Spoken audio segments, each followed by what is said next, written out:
Welcome to Beyond Names. I'm Dr. Habīb.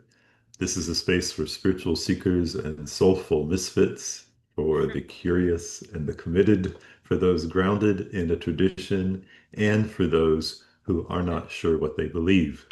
Whether you call the divine God, Yahweh, Allah, Elohim, Hashem, Brahman, Great Spirit, Higher Power, or you're still searching for language that fits, you are welcome here. Together, we'll explore the intersection of spirituality and daily life, the wisdom of many traditions, and the ways we return to our true selves, to our source, to the light that each of us carry within. I'm so glad you're here. Let's begin with introduction of our conversation partner for this episode, Elizabeth Morton. Elizabeth Morton is trained in both interfaith ministry and spiritual direction, and now calls herself a secular chaplain. Elizabeth is also an actor and a writer. She grew up in Louisville, Kentucky, and now lives just outside of New York City. Her Substack is called The Morton Train, which you can access at themortontrain.substack.com. To learn more about Elizabeth and her work, please visit secularchaplain.com. Elizabeth, welcome. Thank you for being here. Thanks for having me. It's a Would you pleasure. please, yeah, thank you. Would you please start us off by sharing, of course, to the extent that you're comfortable, but sharing your spiritual story as a way of letting us get to know who you are. Sure. So I was raised in Louisville, Kentucky, Catholic school, K through 8. And but I was raised by parents who were more in the social justice wing of the Catholic Church. So I was raised going to protests, anti-nuclear rallies, U.S. intervention out of Central America marches with, walking beside my priest when I'm 12 years old. So it was that lineage of the Catholic Church that I grew up in. And and then I started to get curious about other traditions, I think in high school. And then when I got to college as a theater major, Mhm. my roommate in the dorm, she had never really been to church or anything, and she really considered herself pagan and earth-centered, and I was just so fascinated. And so I really got into, we would do ritual together and kind of started seeing, the sacredness of the earth in a new way and being able to Mhm. to connect to that, to spirit in that way. Um, I also took a class in college called Christian Heritage that was really eye-opening, because it helped me to understand the history of Christianity just more academically, so I could sort of Mhm. understand sort of the power forces behind it. And that sort of freed me, I think, into just being more curious, not just about how to connect with spirit, but also understanding what forces are at play. Um, Mhm. in terms of belief and control, you know, of the masses, Uh, and then when I was in my 20s, as an actor in New York, I just sort of noticed that I didn't want to be reading theater books like all the other actors I knew. I was really wanting to read books about spirituality and personal growth and mysticism and all of that. And I just was Yeah. gobbling all that up. Yeah. And so I uh, I was in karate class of all places, and we were changing clothes or whatever, and I heard somebody say interfaith minister. I mean, in a conversation across the room, and I had never heard that term before. Wow. And this is probably 2002, maybe 2001. And I just thought, oh, that's what I am. Oh, that's what I am. I just had this immediate, it wasn't like a light bulb moment. It was more just an identification of something. Wow. And and growing up, I had always loved participating in mass. Six years old, I stood on a chair so I could read at the podium. I mean, I always loved ritual and I loved the theatricality of the Catholic Mass and everything. Mm, So I studied interfaith ministry for 2 years in New York City and was ordained on the campus of St. John the Divine. And the whole time I was studying it, I just was, I felt called to it. I felt curious about it, but I didn't really know what I was going to do with it. yeah. Um, and I started doing, lots of weddings. I've done like, 50 weddings or something and memorial services and things like that. But Hmm. what started to happen was in my own seeking and just sort of companioning different friends and discussing spirituality in all these different ways and continuing to take classes and webinars and on spiritual development and everything. I started to notice this pattern where people were coming to me one on one and saying, you're the only person I feel safe talking about this with. And Mm, I just was really noticing that. And I thought, wow, that feels like a calling in itself, right?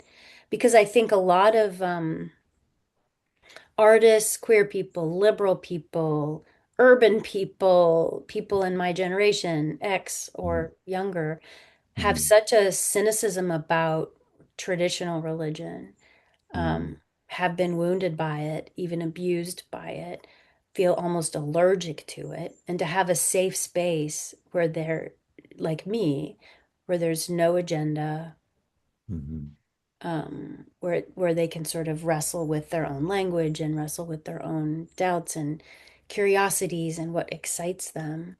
Um, anyway, that the beauty of those conversations and the deliciousness of those led me into spiritual direction, where I realized that, oh, this one-on-one work is kind of my charism and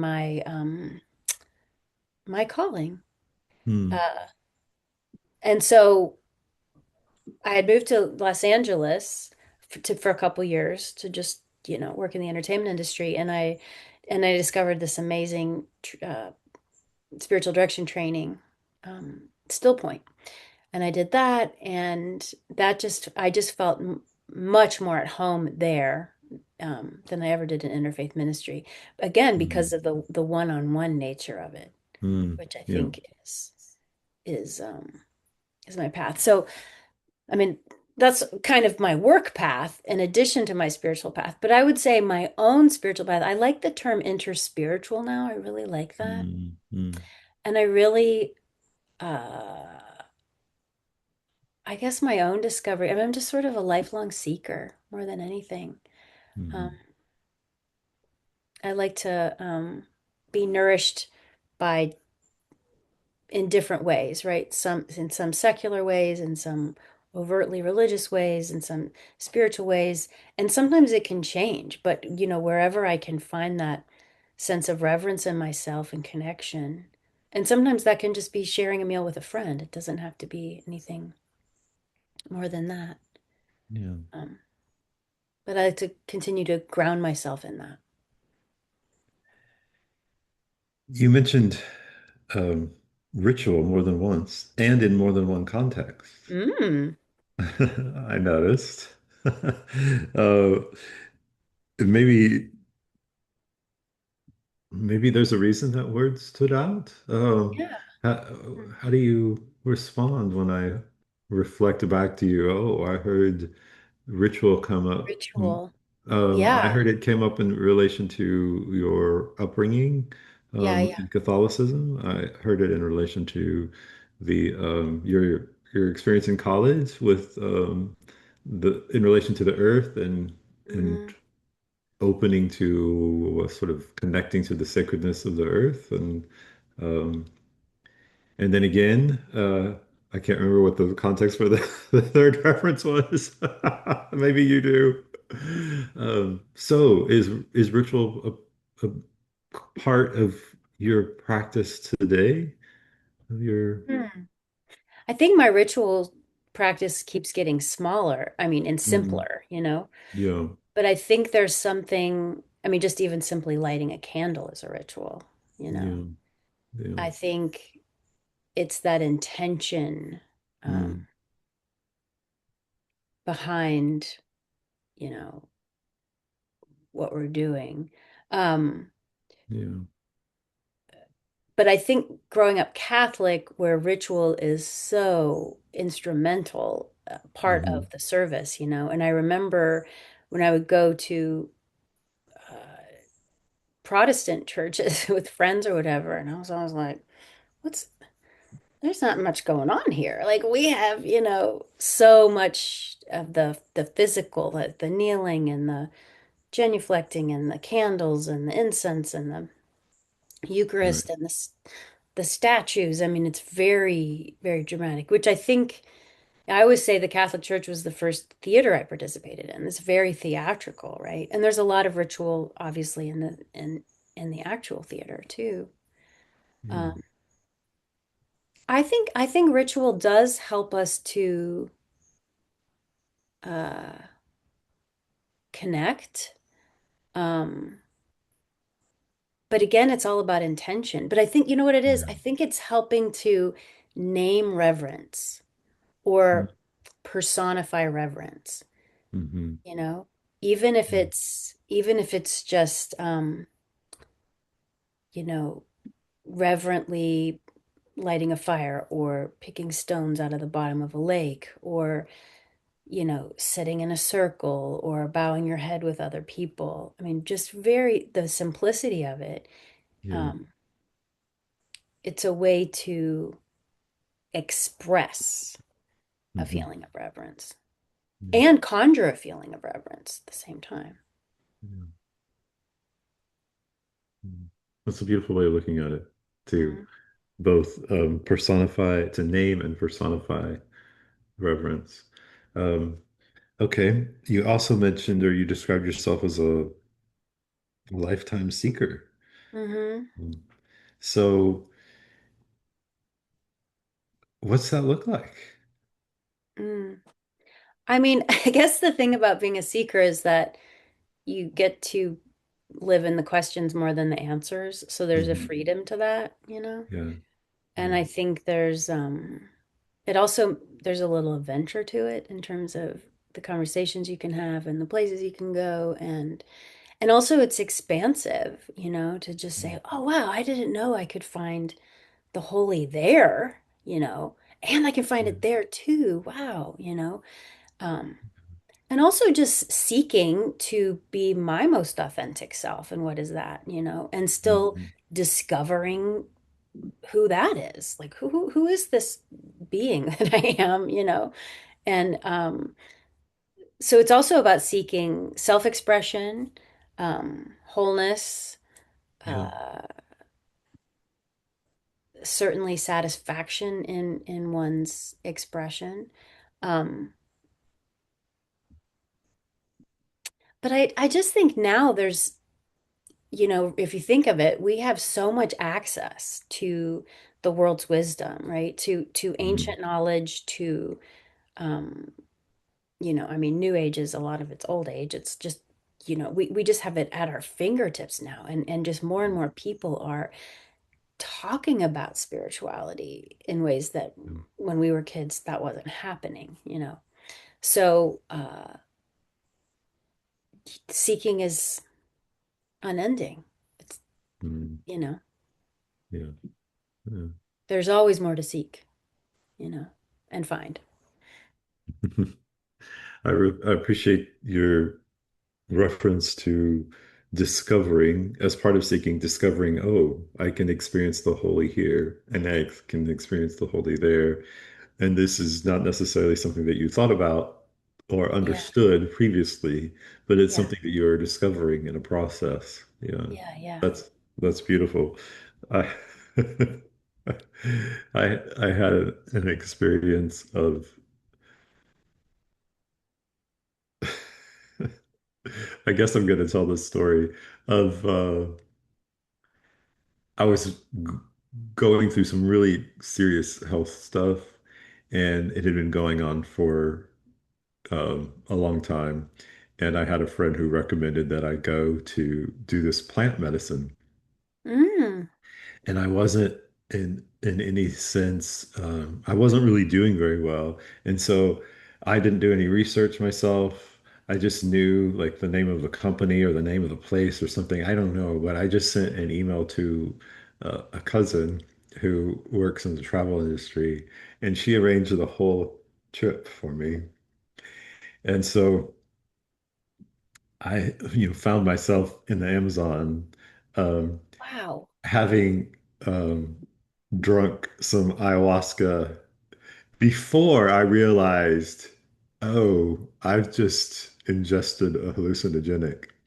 And Wow.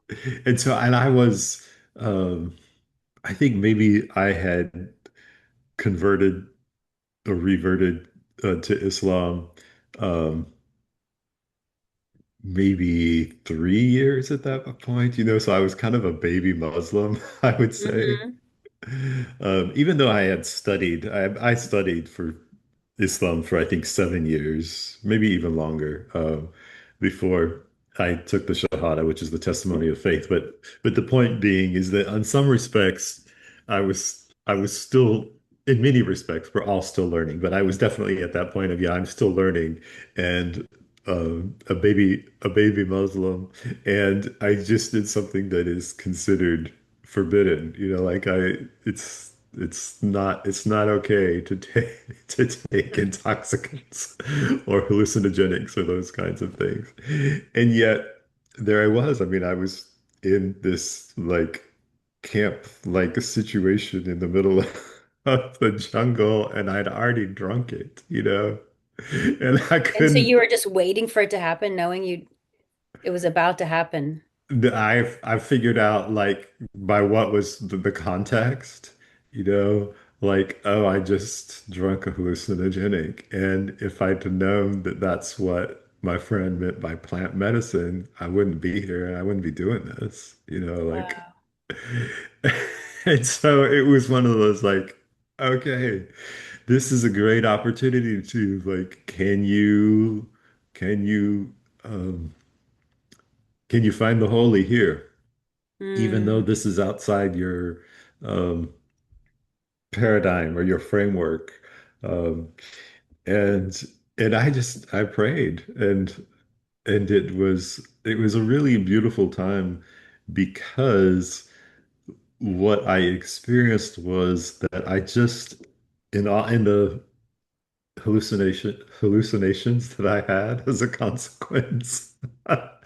I just experienced there was this choice over and over and over and over and over again. Like it was like a choice between light and dark, mm. between things that had a sort of sinister aspect, and then things that had a joyful, beautiful um, aspect.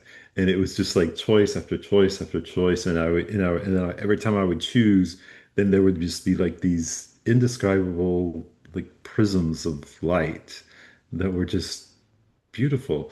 So it was like sort of set this framework of choose beauty, choose the sacred in every moment, even if you didn't know you were going to be in this place in this time, even though you would not have put yourself in this place. Wow. Like, just keep making that choice over and over and over and over and over again. And then I felt like the whole rest of my trip was kind of an unveiling of that same teaching, is that the holy is here, the holy is there, the holy is everywhere. And the choice is always available And the to choice is choose, always available. to Yeah. choose, to choose to see it and to notice it. And Yeah.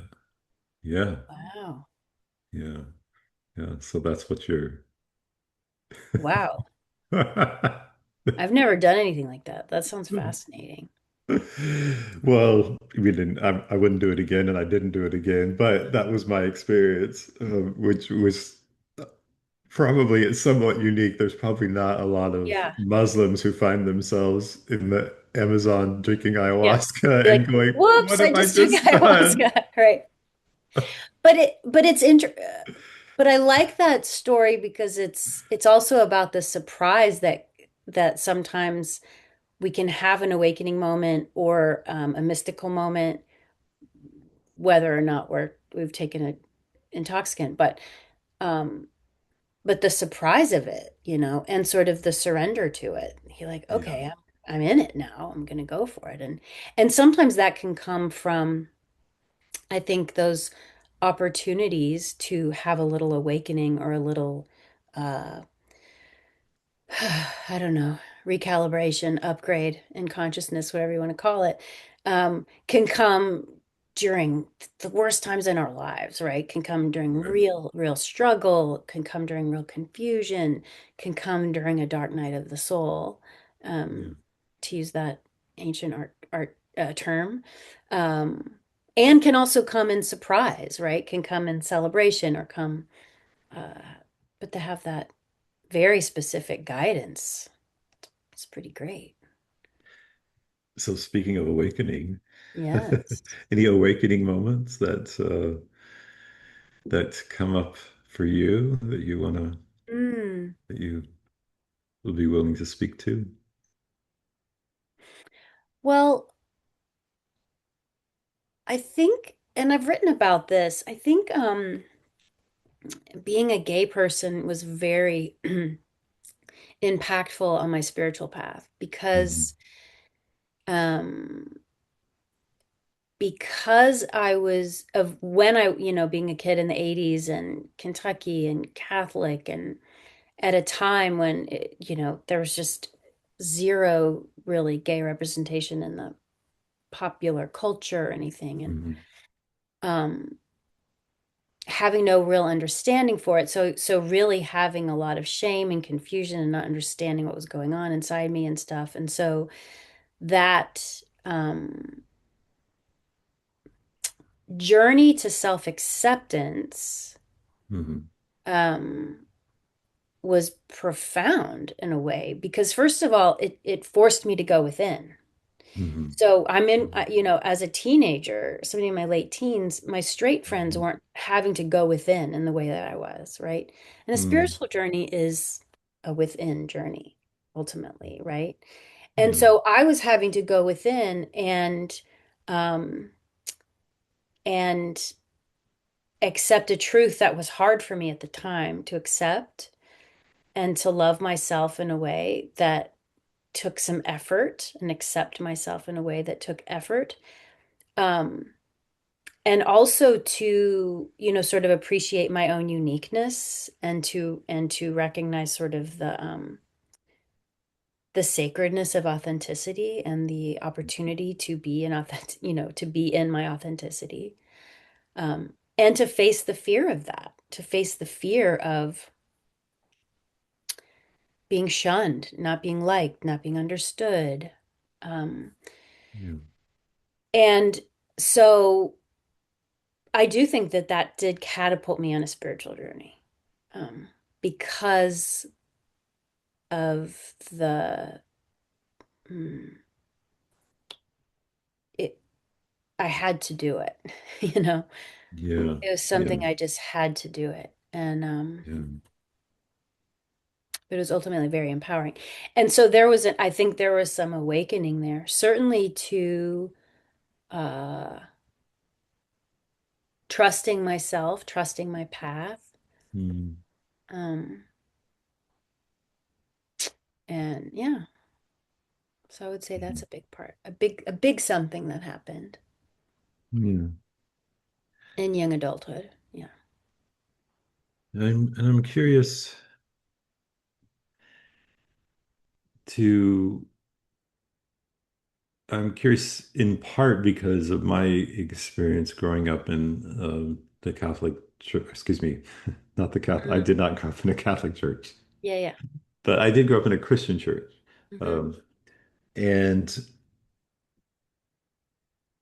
and I remember grappling with what I was taught, in Hmm. church, and then just being in high school and like Kelly seems like really sincere girl, and she's so kind, and she seems like she really loves God and wants to know God and serve God. And how is it that she's going to hell because she's a Mormon, Right, right. Or Joanna's Catholic, and she's going to go to hell because she's Catholic, like I just like I, Ex there was this like, what? I just couldn't quite make sense of just living my yeah, life and experiencing my day-to-day interactions and then going to church.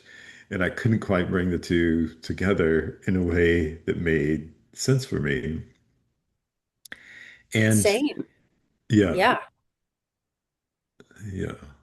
How was your, um, if you don't mind my asking, yeah.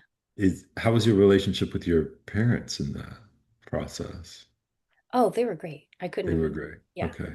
It's Yeah. so funny when, I mean, this doesn't happen so much anymore, but when I was coming out in the 90s or whatever, and talked to other gay people, and they'd always be like, what's your coming out story? Or say you're coming, and this happened a few times where I would say how great my parents were or whatever. And I had a few gay people say, oh, you don't know how lucky you are. And I would say, oh, I know I'm lucky. And they'd say, no, you don't know how lucky you are, Yeah. because they had had just like devastating, like Right. loss of Right. relationship even. Right. Um, so I was very lucky, very, very lucky. Blessed. They're great. They're two of my best friends still. Um, Mm. so, but it's interesting what you said about the going to hell. And I think that's part of maybe the gay thing too in the spiritual journey is the unlearning that we do Yeah. along a spiritual path. Part of being a seeker is not just learning new things, it's unlearning too. And sort of being like, oh wait, I remember very distinctly as a child just realizing like, oh wait, I actually don't believe in hell. That doesn't make any sense to me. It doesn't make any Mm. sense. And I just like let it Mm. go. It's just like the concept of it. I just went, uh, Interesting. I just that doesn't make sense. I think I really anything the term God fearing Hmm. has always really struck me. Like I'm like, wait, you fear God? What? Like this whole Mm. idea of being afraid of God or being that has always just really struck me as um, horrible. Yeah. Yeah. Horrible. Yeah. And so I like the term the God of my understanding. And so early on, I understand like the God of my understanding is Mm. does not need me to be afraid, does not want me to be afraid, you know. Yeah. Yeah. Uh, but noticing where there were those placements of fear and oh no, I'm doing this or oh no, I'm doing that, and having to unlearn them, Yeah. Yeah. you know. And even, growing up Catholic, but also female and also Western and Christian, like so much shame around just sexuality in general, so much shame around our bodies and our humanness and our emotions, and having to unlearn that and rename those things as holy. Mm. Yeah. It's, I mean, that's Yeah. We a long, definitely. long journey there. Definitely what? I was like, we definitely need to learn to integrate all of those. In my tradition, we we want to take the mind and the body and the heart and open them to the light of the soul and bring them together. So there's Mm, this awareness of, the mind on its own has value. mhm, The ego on its own has value, mhm. but bringing it together with the light of the soul is what brings it into wholeness and moves you to being your true self. Yeah. Yeah. So there is definitely a bit of like, oh, so that means that I actually should be kind and respectful toward myself and my own body. Yeah. Wait a Yeah. second. Yeah. Yeah. Yeah. Yeah. Absolutely. But yeah, and how much power in that integration and authenticity and alignment and all of that. Yeah. Yeah. The reason I specifically asked about your relationship with your parents is I was terrified of my parents, Mm, and I do not know if it would have been possible I mean, I just cannot think of a psychological makeup that would make it possible to come through the childhood that I experienced with the Mm, family dynamic that I experienced and the church dynamic that I experienced and not have some aspect of turning away from the God that I had been taught in church or the God that I mm, had been taught at home. yeah. And and so then a lot of the spiritual journey becomes unlearning, as you said, this concept of God as being wrathful, angry, and so on and so forth, as opposed to the mystical um, Mm, idea of God as being a God of love and a God of peace and a God of mercy and a God of justice. Um, so yeah, it took it for me, my journey has been a lot of what the journey has been moving from mm, childhood misconceptions to a sense of actually moving through the woundedness to be in relationship to the divine, to be in relationship to the holy, to be in relationship with sacred. Because initially I wasn't. mm. Yeah, yeah, Wow. Yeah, because a lot of those strict structures, it's so much about domination and fear and putting God in that too, right. putting God in that structure. And um, Yeah, yeah, so when that gets broken open, yeah. it's different. So I'm curious around, you use terms spirit, you use God of my understanding, you say the holy. Um, so in the present day where you are in your spiritual journey, do you feel like you have a relationship with the divine, so to speak, Mm. that you are in, I mean, I suppose I think we all do. you know, I mean, to me, it's sort of like once you start on a, I feel like all humans are on a spiritual path, whether they know it or not. Once you realize you're on a spiritual path, you can't unknow that, right? So, and a spiritual path involves relationship with divine, the holy, all that is, the universe, whatever you want to call it. Sometimes when I pray with other people, I just say, "You who have many names and are unnameable," right? Because it's like, yeah, and you, um, so yeah, I would say, like we all are, I'm in relationship. Um, there's a sense of goodness, I think. To me, mm, that's what I feel the most. I'm able to sort of describe it in a tangible way is just where goodness is. It's just like, mm, oh, that's a good feeling when I'm with this person or when I'm walking on that trail or when I'm sitting in stillness or um, yeah, tasting that delicious food. Uh, yeah, and I see goodness in the collective right now, right? When I am in the throng of a protest, like a huge protest rally, or there's goodness there, or people seeing videos of people taking care of one another during a mm, time of injustice. It's like mm, witnessing goodness, the goodness of humanity. yeah. Yeah.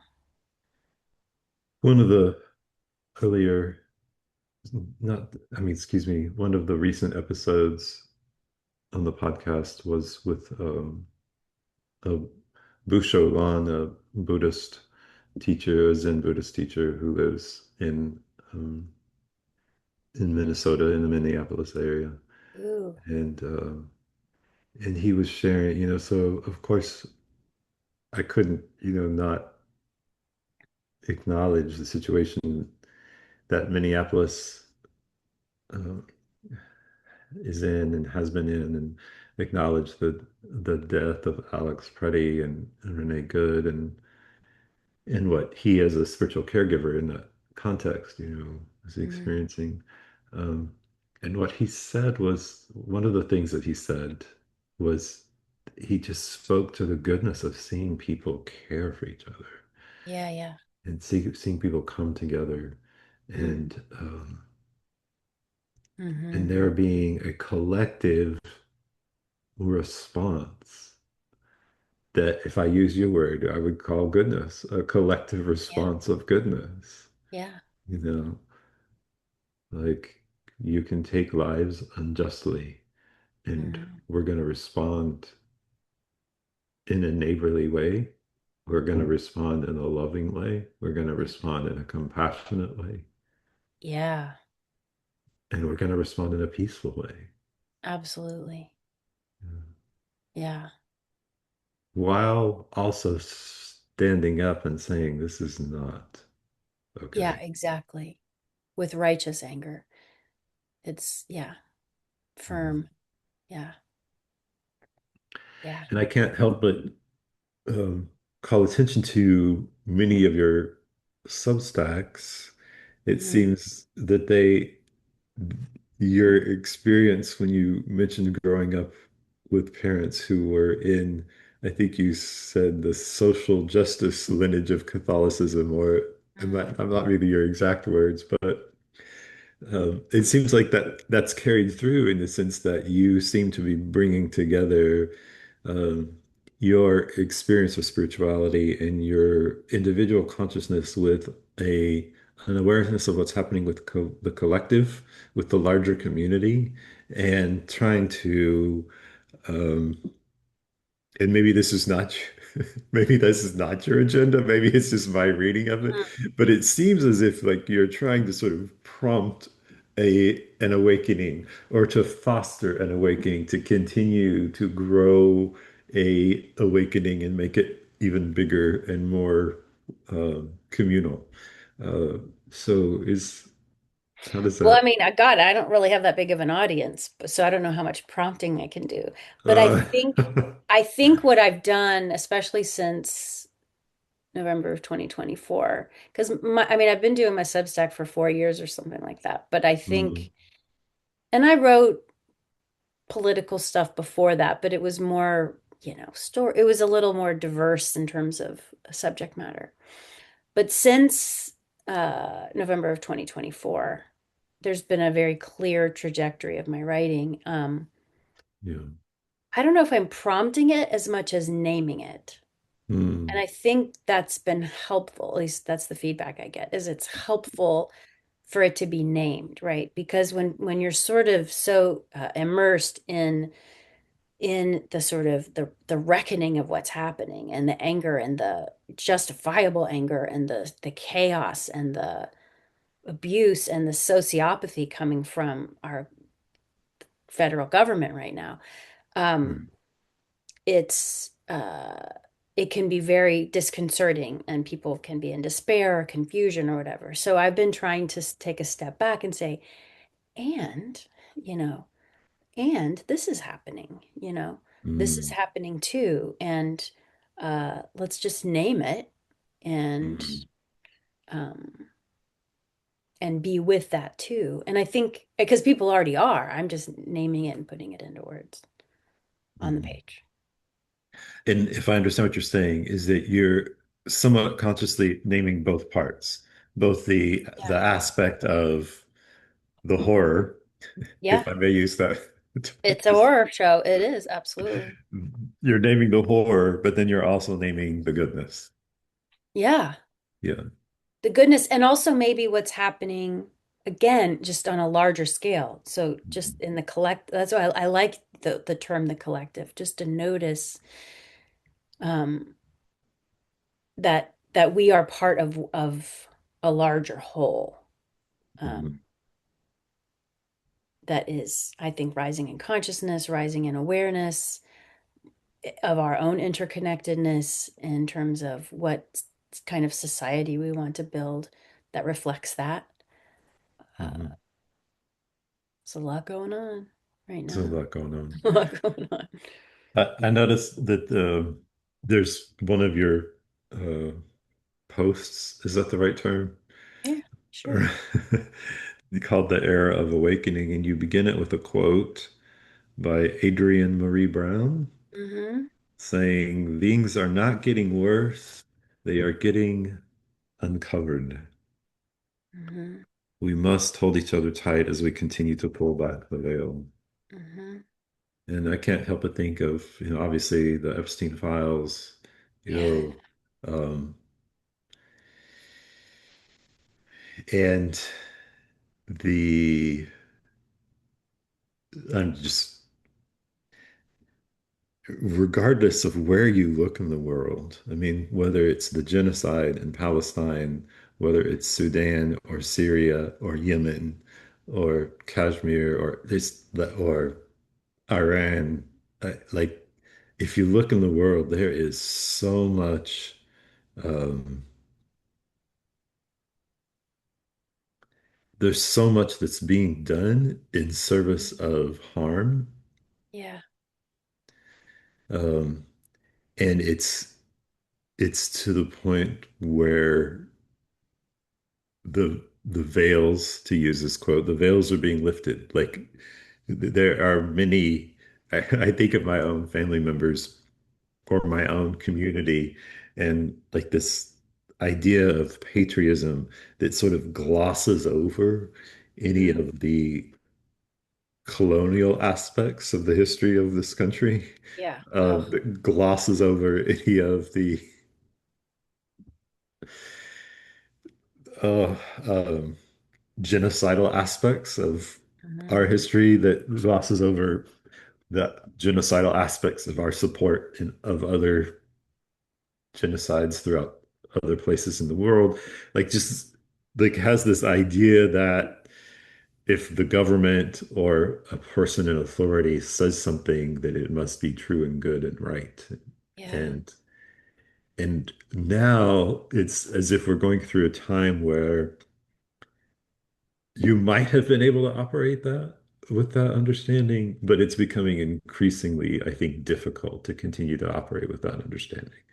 Obviously, if you exist in an information silo, you can if depending on where you get your news, how Right. you Right. get your news, how you get your information.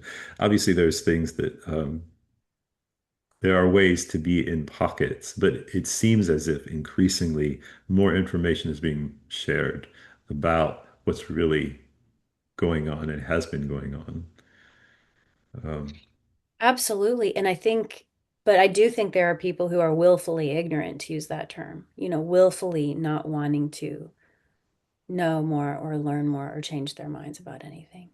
And I right. think there are similarities between, I think was it John Dean who wrote the book about authoritarianism? And he basically said like a third of humans like have this authoritarian mindset where that's just where their Mm, comfort zone is. And so mm, that's why they choose authoritarian and flourish in authoritarian um, political belief systems and authoritarian religious belief systems. oh, And so there's this the authoritarianism means I'm giving my power away. I'm giving my power away to what I know, to what I learned, to what I understand. You tell me what to think about the world and other people. right. That there's um and and so that's very painful, I'm sure, to completely reorient yourself to the world and be like, oh wait, I'm calling my power back to me, and I have to learn and change my mind and grow and be uncomfortable and start to question what I've been told my whole life. Mm, And that's, I'm sure, terrifying for people. I, I'm so in awe of, like, I love this organization called leavingmaga.org. I'm sort of in awe of this guy who's just sort of helping people like, come on, it's okay, it's safe, yeah, yeah, um, Rob Schenck, who I wrote about, Reverend Rob Schenck, who I wrote about in my last blog about, he was a huge, huge Christian nationalist, like major evangelical, and the higher ups like helped get Supreme Court justices in place. And right. now he's marching on the streets of Minnesota because he had a complete awakening and reckoning. Yeah. So yes, it is. I think more and more people are waking up and it is difficult to stay asleep. And I do think that the fear of um, leaving the old stories of what the USA is or what the right wing is, and Hmm.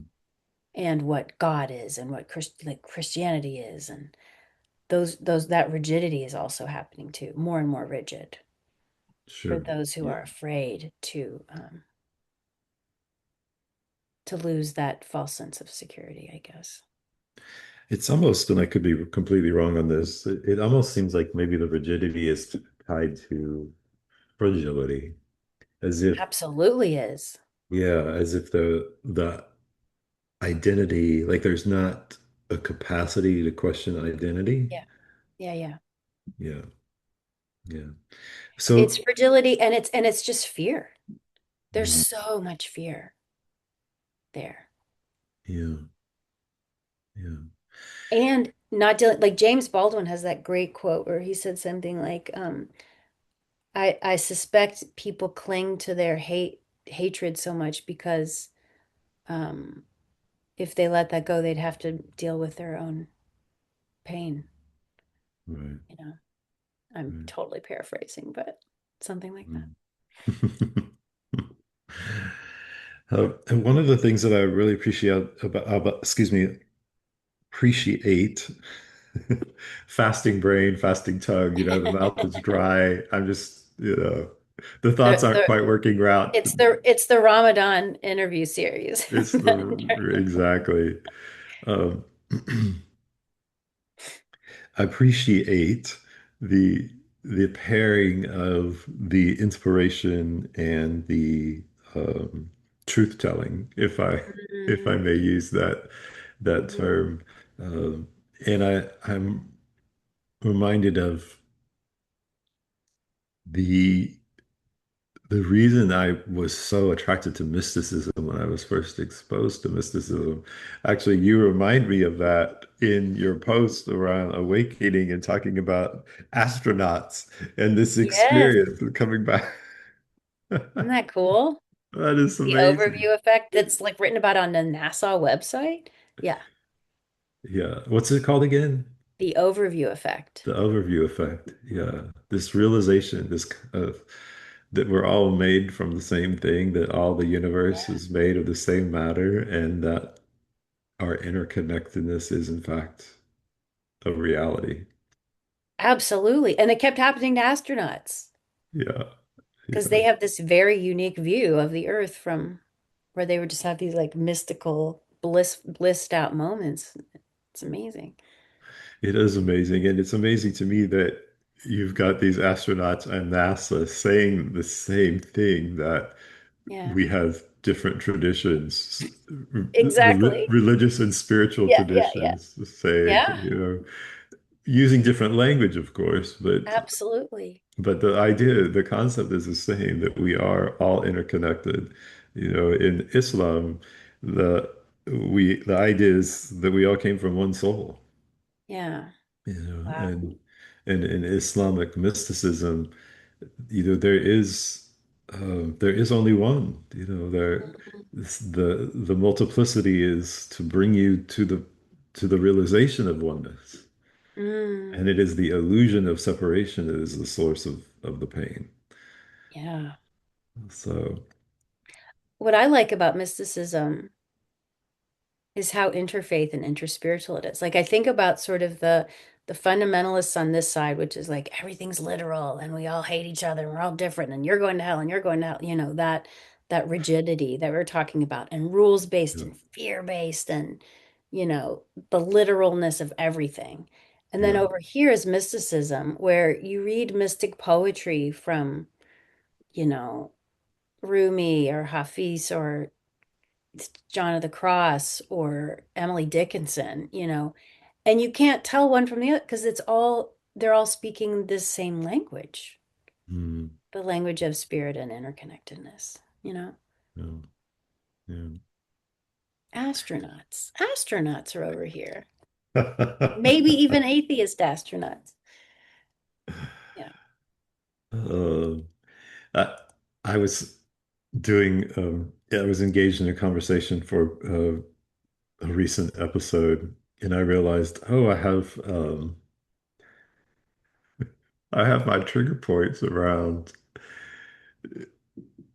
talking about religion and spirituality and um and the I and rigidity. Also, and I don't know, Mm, rigidity is not the right term, but um I just have this sensitivity based on my own experience of you might be in one place today and a totally different place tomorrow. Yeah. yeah.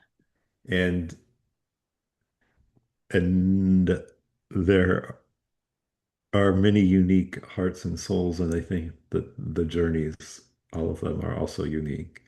And Absolutely. yeah, yeah, Absolutely.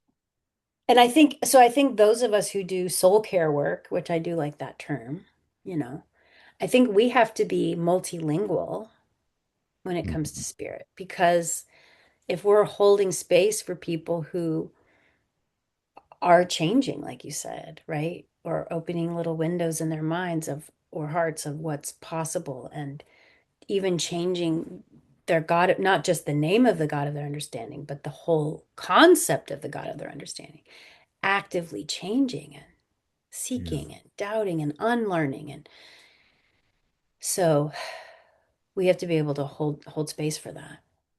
yeah. I was just thinking of the question, like, what is it that is ours to do? What is it that we hope to achieve through our Substacks or through our Yeah, yeah. podcasts or through our spiritual direction sessions?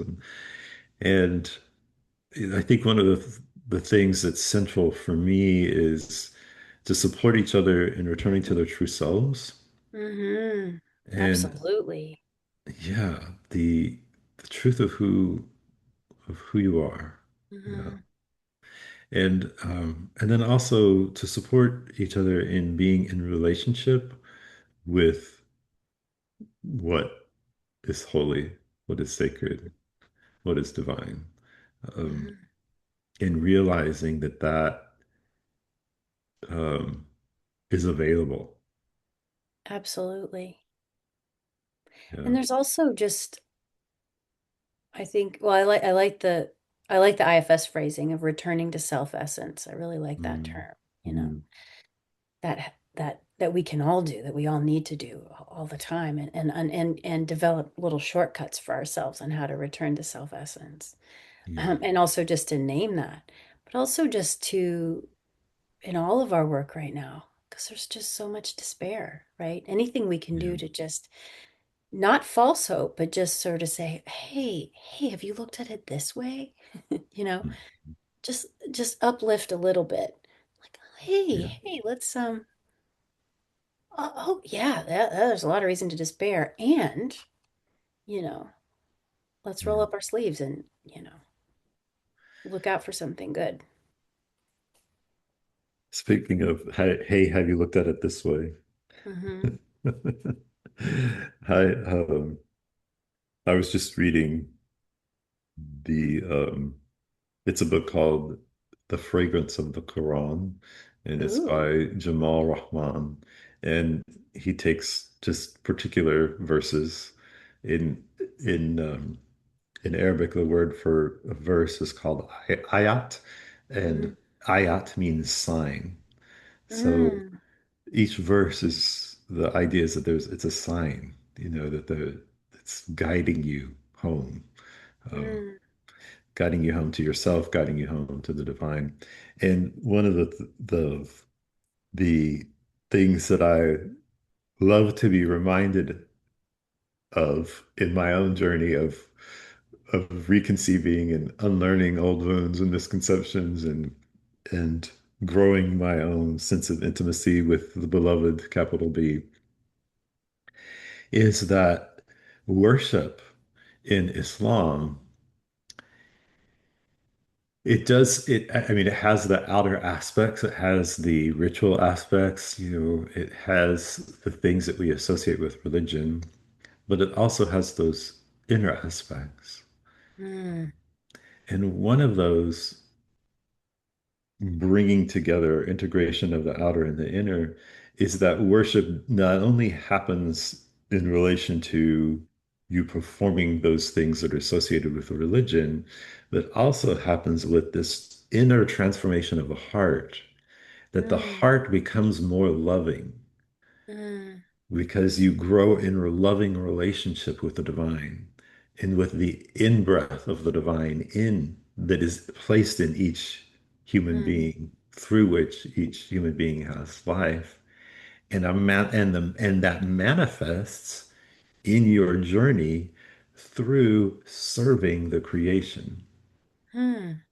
And I think many people do not think worship, religious worship equals serving the creation. I think Right, a lot of people probably are not going to put an equal sign between right, religious worship and serving the creation. right. So I love that in my tradition, and obviously, it's Ramadan, and Yeah, I'm trying my best to immerse myself in remembrance of the divine and in the Quran and so I'm reading about this reminder that says worship equals serving the creation in the creation. and a post called Holy Contradiction in which you advocate for secular holy alliance. Mm-hmm. One that honors our connectedness, our common humanity, one that reclaims the language of freedom and truth, morality, values, virtue. That essentially, so here I am in conversation with the secular chaplain. Yes, yes. And there's a way that you are saying very much, maybe if not the Yeah. same thing, but very, very, very close to what, yeah. And that I find that enlivening and enheartening. And so I wondered just if you have any more to say about this connection between spirituality Mm, and this collective response of what's happening in this world to the larger community, in service to the larger community, in service to the absolutely. creation. And in service to goodness, you know. I think, yeah, that's really interesting. I first thank you for sharing that with me about Islam. That's such beautiful, those such beautiful frames. And I really like the idea of the signs along our path, Mm, right? That lead us home, right? And home to self. And I think that's also part of being a seeker is what signs do you respond to and noticing that like what am I responding to in that song lyric or in that tree, that particular tree, or in that conversation, or in that sacred text, you know, that's sacred information right there is just that response. Um, yeah. and that recognition and that sign that says that's my um in terms of the collective, yeah, I mean, gosh, service to humanity. I do think we were told such a lie, you know, in the 80s, in the Reagan Revolution, whatever you want to call it, the whole neoliberal thing, just sort of this greed is good, you Mm, know, profit before everything else, and this huge, you know, uptick in consumerism and all this stuff. And I think I think right now we're in the process of unlearning that as the collective and mm, realizing like, oh wait, it feels good to be in community. It feels good to have maybe a simpler existence, and it feels good um to recognize that my life is connected to another person's life. So of course we should have universal health care, right? Um, mm, that like that's what I'm talking about, like actually affecting policy, not just doing good deeds in public. But right now there is this, and I think Minneapolis is showing us this on in a really visceral way, is this um responding to what is mine to do in that service mm, and being surprised by it. Like I've seen interviews with people who are like, I've never protested in my life. but I'm angry and I'm out here because my neighbor just got hauled away by ice. Yeah. You know. So there's this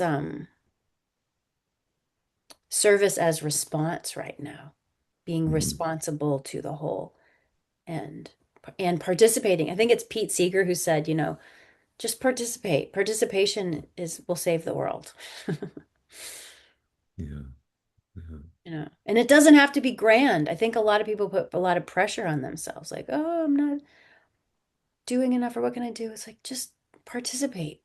Yeah. Yeah. And participate can be, as you said, um, it doesn't have to be grand. And so I'm thinking about Minneapolis and what's um, happening there. Participation can go anywhere from lending a helping hand Mm-hmm. to lending an ear, Mm-hmm. to just lending presence and showing up with a caring heart. Absolutely. It can just be showing Yeah. up. Showing up, It can just be showing up. calling your senator, And take it can be 2 minutes to, political action, and it can be yeah, nonviolent presence, and it can be organization, and it can be just paying attention to the signs and looking for the goodness in yourself and others, an opportunity to grow goodness. absolutely. Absolutely. Yeah, And being willing to have a different experience, to get outside your comfort zone a little bit, yeah, or to grow your comfort zone. I think we're all being invited to do that right yeah. So many of us need a paradigm shift to now. who we think of as belonging. Like Mm, I yeah. think a lot of us have grown up thinking like our belonging is relation to our family, our belonging is in relation to our political identity, or our belonging is in relation to some other construct Mhm. that gives us a sense of identity and that we derive some comfort from that. Absolutely. And And I now think that, I think that's attractive a lot of the right wing people. I think yeah, they're clinging to that. yeah, yes.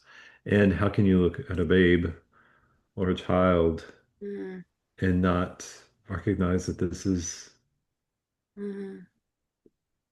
that every human being, that every human heart is also Yeah, your own brother, sister, absolutely. mother, father, son, daughter, Hmm. auntie, uncle. Hmm. Yeah. Yeah, yeah. Yeah, that's a good thing to contemplate, is that sense of belonging and our need for it, and Hmm. how there's also a false sense of belonging sometimes. Absolutely. Yeah, Yeah. yeah. And I think that the thing about the spiritual journey is that we can foster the belonging within ourselves.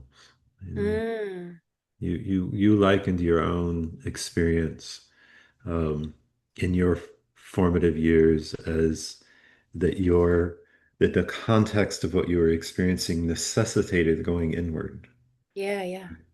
So if we can commit ourselves to doing the inner work and establishing a sense of belonging within ourselves, then we can expand that belongingness. We can actually have a heart that's full Yeah. and arms that are open. And welcoming. Yeah. Yeah. Yeah, absolutely. Yeah. Yeah, I think the that belonging is just so key. And that sort of that we belong to each other while we're here, while we're humans on this earth, right? Like, so what's that responsibility then if we belong to each other? Ooh, And to go back to the astronauts, if we're all made of the same matter, yeah, don't the plants and the minerals and the animals, don't we belong? Don't we all belong? absolutely. To the earth too. Well, and that goes back to that domination thing, it's like just that unlearning, also just unlearning what we think about the earth. Right. re-sacralizing the earth. Like we need to learn from these indigenous communities, present and in the past, who understood the sacredness of the earth in ways that we are so ignorant of. You Right. know, Yeah. uh, Yeah. and what a beautiful invitation that is, too. You know, Yeah. yeah. Well, thank you so much for showing up, for Uh, participating, yeah. for sharing your story, for being open to just exchange. And, You're it's great welcome. It's to. interesting. Yeah. And it's cool being on being co-trainers together. It's cool. And for our listeners who don't know what Elizabeth means by that, we are co-trainers in compassion-based spiritual direction, uh, Hmm. a program that's being offered currently by the Center for Engaged Compassion. So, yes, it's great to be co-trainers with you. Yeah. So, again, thank you for the great conversation. Thank you to all listeners for joining us on Beyond Names. Yeah. Before we go, if you would pause briefly just for a moment to reflect on anything that might stay with you from this conversation with Elizabeth Morton. Mm.